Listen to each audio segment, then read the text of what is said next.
அடுத்து மீனராசி. இந்த மீனராசி அப்படின்னு எடுத்துக்கிட்டா அதிபதி வியாழன். மீனராசிக்கு அதிபதி வியாழ பகவான் தான். அப்போது குரு ஸ்தானத்தில் குருவினுடைய வீட்டில் இந்த சனி பகவான் நுழைகிறார். இந்த குருவுக்கு என்ன முக்கியத்துவம் அப்படின்னா, தன் கூட யார் இருந்தாலும் சரி நல்லவர் ஆக்கிறவர். அப்படிப்பட்ட ஒரு பலாபலன் இவருக்கு உண்டு. குரு பார்க்க கோடி வினை தெரிஞ்சு. இந்த குருவுடைய வீடு தானே, அதனால் கூடுமான வரைக்கும் போராட்டாதி உத்திரட்டாதி ரேவதி இந்த 3 நட்சத்திரம் மீனராசி அமையும். அப்போது இவா பயப்பட வேண்டிய அவசியம் இல்லையா? அவசியம் இல்லை, பயப்பட வேண்டாம். என்ன செய்யணும்னு ஜென்மச்சனையாக வருது, மாத்திரை சாப்பிட்டுருக்குமே, மாத்திரை தானே பொழுது போகுது, அப்போ என்ன பண்ணுறது, இது தொடருமா, இன்னும் அதிகமாகுமா? அதிகமெல்லாம் ஆகாது. இருக்கிறத கரெக்டாக வச்சுட்டா எப்படி புண்ணியங்கள் செய்யணும். பெருமாள் கோயில் போயிட்டு வரணும், பெருமாளை சேவிக்கணும், முருகப்பெருமானை சேவிக்கணும், வள்ளி தெய்வ யானையோடு இருக்கின்ற முருகப்பெருமானை சேவிக்கணும், பிராமணர்களுக்கு உதவி செய்யணும்.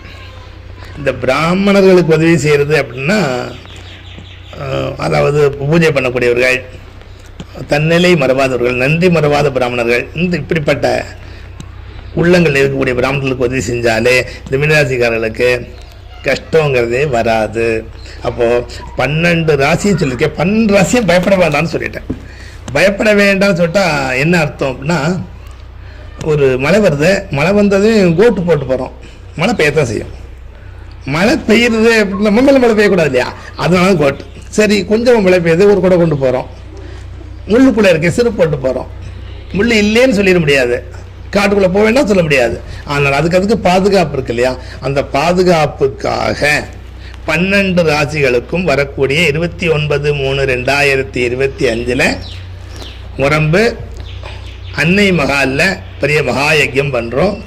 12 ராசிக்காரர்களும் கலந்து கொள்ளலாம், ஒன்றும் பிரச்சனை இல்லை.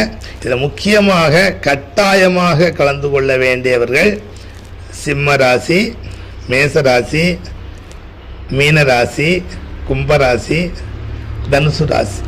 இந்த 5 ராசிகளும் அவசியம் கலந்து கொண்டு முன்பதிவு செய்து பகவானுடைய அருளை பெறுமாறு அன்புடன் கேட்டுக்கொள்கிறோம். அடியேன் சுந்தர சீனிவாசன் ஐயங்கார், திருக்கோயில் அர்ச்சகர், சோழபுரம். நன்றி நன்றி நன்றி.